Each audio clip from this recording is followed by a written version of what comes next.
Mira, el día de hoy te voy a contar acerca de los eritrocitos. Tú los conoces como glóbulos rojos. Estas células están encargadas de transportar oxígeno, CO2 y nutrientes en tu cuerpo. Si los pierdes repentinamente, podrías morirte en minutos. El eritrocito tiene una forma circular, está hundida al medio, mide aproximadamente unas 7,5 micras de diámetro y tiene un grosor de 2 micras. Cuando tus eritrocitos son jóvenes, tienen organelas y núcleo, pero cuando van madurando lo van perdiendo y quedándose sin estructuras internas. Con lo único que se quedan es con una cromoproteína que le da el color rojo, llamada hemoglobina. Cuando esta proteína se une al oxígeno se llama oximoglobina y cuando se une al dióxido de carbono o CO2 se llama desoximoglobina.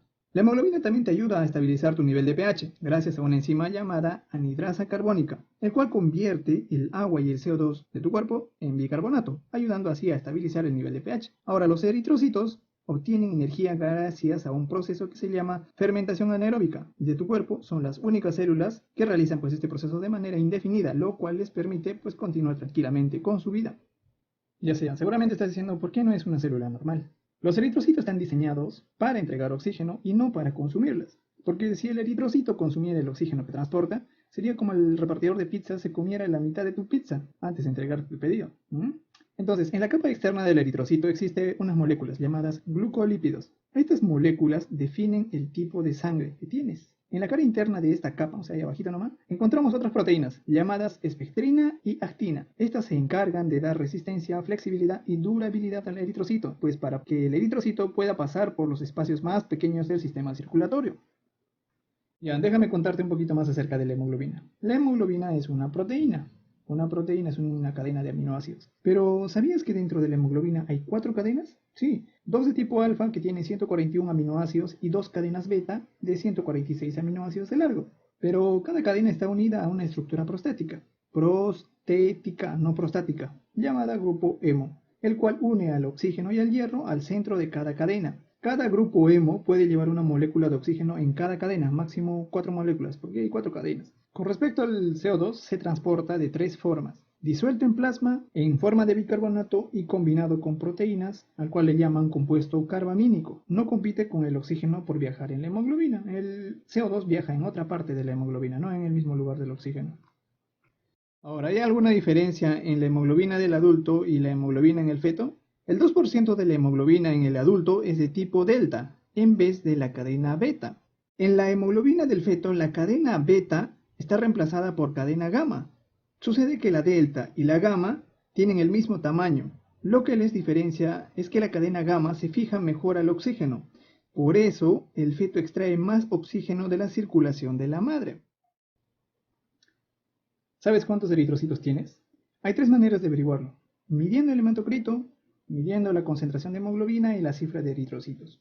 El eritrocito es el porcentaje de eritrocitos en sangre, que debería estar entre los 42 a 52% en los varones y 37 a 48% en las mujeres. La concentración de hemoglobina debería estar entre 13 a 18 gramos por 100 mililitros en los varones y 12 a 16 gramos por 100 mililitros en las mujeres. Y la cifra de eritrocitos debería estar entre 4.6 a 6.2 millones de eritrocitos por milímetro cúbico en los varones y de 4.2 a 5.4 millones por milímetro cúbico en las mujeres. Si te preguntas por qué los valores son bajos en las mujeres, es por 3 razones fisiológicas. 1. Los andrógenos, que son hormonas sexuales masculinas, estimulan la producción de eritrocito y por eso los hombres tienen más eritrocitos que las mujeres. 2. Por pérdidas periódicas en la menstruación. Y 3. El hematocrito es inversamente proporcional al porcentaje de grasa corporal y la mujer tiende a acumular más grasa. Otra característica adicional es que la sangre en el varón se coagula más rápido y la piel tiene una menor cantidad de vasos sanguíneos que la mujer. Y esta característica también se presenta en los animales machos. ¿Por qué será? Hay teorías que estipulan que los machos en los tiempos antiguos tenían más enfrentamientos que las hembras y por lo tanto sufrían más lesiones, así que su cuerpo se fue adaptando como un mecanismo de supervivencia. Y ahora te voy a contar la vida del eritrocito. Lo vamos a dividir en 4 etapas, ¿ya? Producción, metabolismo, homeostasis y su muerte. Un eritrocito vive aproximadamente 120 días desde que se forma en la médula ósea roja. Nacen y mueren casi unos 2,5 millones de células por segundo o unos 20 mililitros de hematocrito al día. ¿Cómo es la producción o la fabricación de eritrocitos? A eso también se le llama eritropoiesis. Y fabricar eritrocitos toma de 3 a 5 días, pasa por 4 fases importantes. Reducción del tamaño, aumento del número de células, síntesis de hemoglobina y por último la pérdida del núcleo y sus organelas. La eritropoiesis comienza cuando el eritrocito es un citoblasto hematopoyético, luego evoluciona a un hemocitoblasto y adquiere receptores de eritropoyetina.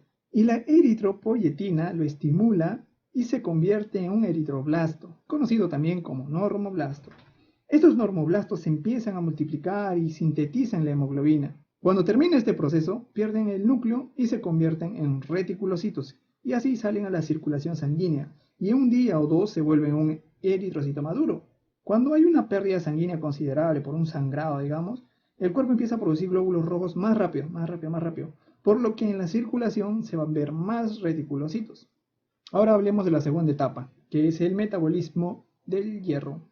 El hierro es importante para la hemoglobina y para la eritropoiesis.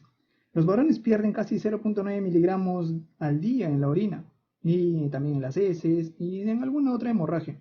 Y las mujeres pierden casi 1.7 miligramos al día por las mismas vías, pero a esto se le agrega la menstruación. Entonces, el hierro se absorbe muy poco en las comidas, y para recuperar las pérdidas de hierro se debería consumir aproximadamente unos 5 a 20 miligramos al día, y en el caso de las mujeres embarazadas un aproximado de 20 a 48 miligramos al día, sobre todo los 3 últimos meses para satisfacer las necesidades del feto. En los alimentos el hierro está en dos formas, en ion férrico y en ion ferroso. El cuerpo solo puede absorber al ion ferroso, así que el ácido clorhídrico de tu estómago convierte a los iones férrico en ferroso. Ese hierro se pega con una proteína llamada gastroferrina, que lo transporta al intestino delgado, donde se absorbe y llega a la sangre. Aquí el hierro toma otro vehículo, que se llama transferrina, es una proteína, y esta proteína le ayuda a llegar a la médula ósea, al hígado o a otros tejidos que necesitan hierro. Por ejemplo, en la médula ósea el hierro se usa para producir hemoglobina, en el músculo para fabricar mioglobina, en el hígado lo usan generalmente para su almacenamiento, se almacena como ferritina, y el exceso de hierro que queda se fija a la apoferritina. La eritropoiesis necesita la vitamina B12 y también el ácido fólico, sobre todo para la división celular y para la síntesis de ADN. También necesita vitamina C y cobre, sobre todo para sintetizar algunas enzimas para la producción de hemoglobina. ¿Y cómo se transporta el cobre? Lo hace gracias a una alfa-globulina llamada ceruloplasmina. Ya, ahora hablemos de la tercera etapa, que es la homeostasis de los eritrocitos. Homeostasis es algo como decir equilibrio. ¿Ya? Acá tenemos a la hipoxemia. La hipoxemia es un estado de déficit de oxígeno y tiene varias causas, como por ejemplo una hemorragia, en la cual pues en esta situación el cuerpo reacciona aumentando la producción de eritropoyetina. Ya luego de 3 o 4 días la cifra de eritrocitos vuelve a la normalidad. Otra causa de hipoxemia es una baja concentración de oxígeno, como cuando una persona viaja de la costa a los Andes. Una persona de la costa tiene aproximadamente unos 5 millones de eritrocitos por microlitro, y una persona que vive a más altura tiene entre 7 a 8 millones de eritrocitos por microlitro. Otra causa son las personas que no están acostumbradas a hacer ejercicio. Este esfuerzo físico aeróbico intenso genera un consumo rápido de oxígeno. Por ejemplo, en los atletas de alto rendimiento, la cifra de eritrocitos suele estar entre los 6 millones y medio de eritrocitos por microlitro. Así tu cuerpo va regulando la cantidad de eritrocitos de acuerdo a lo que necesites. Pero no toda hipoxemia se puede corregir o no puede corregir el cuerpo. Por ejemplo, en el efisema pulmonar, donde hay menos tejido pulmonar para poder hacer intercambio gaseoso, pero eso no sabe el riñón ni la médula ósea roja, y ellos siguen produciendo eritrocitos para compensar la hipoxemia. Este fallo se conoce como policitemia. Muy bien, y ya para terminar vamos a hablar acerca de la muerte y la eliminación de los eritrocitos. El vaso es conocida como la tumba de los eritrocitos. ¿Te acuerdas de la espectrina, que era una proteína que le da la flexibilidad a los eritrocitos? Ya, cuando el eritrocito envejece se va deteriorando. Entonces el eritrocito viaja al vaso, ahí hay pequeños canales de 3 micras más o menos de tamaño, donde el eritrocito trata de atravesar ese filtro y se queda atrapado. Y al querer pasar, se rompe y se destruye. Entonces esta destrucción de eritrocitos se llama hemólisis. Estos eritrocitos destruidos liberan la hemoglobina que llevan dentro, y los macrófagos que están en el hígado y el vaso se comen los restos del eritrocito. Entonces los macrófagos separan el grupo hemo de la hemoglobina mediante un proceso que se llama hidrólisis, y la globina se convierte en aminoácidos libres. Luego estos pues son usados para el catabolismo o la síntesis de proteína. La hemoglobina tiene que eliminarse de manera eficaz, porque puede bloquear los túbulos renales y causar una insuficiencia renal. Con respecto al grupo hemo es diferente. Primero, el macrófago retira el hierro y lo libera en la sangre. Aquí la transferrina lo recoge para ser almacenada o para ser usada. Con lo que resta del grupo hemo, el macrófago lo convierte en biliverdina y luego en bilirrubina. Luego lo fija una proteína llamada albúmina, la cual llega al hígado, donde es separada la bilirrubina de la albúmina y luego esta es secretada en la bilis y las bacterias convierten a la bilirrubina en urobilinógeno, el cual le da el color café a las heces. También hay otro pigmento que se libera de la descomposición de la hemoglobina, que se llama urocromo. Este le da el color amarillo a la orina. Un elevado nivel de bilirrubina suele causar una enfermedad que se llama ictericia, que es la coloración amarilla de la piel y los ojos. Esto sucede cuando hay una hemólisis rápida y o puede pasar por algún problema hepático o una obstrucción de las vías biliares. Ya déjame contarte esto último más ya. Sobre los trastornos de los eritrocitos. Cuando hay mucha producción de eritrocitos se llama policitemia y cuando hay poca producción de eritrocitos se llama anemia.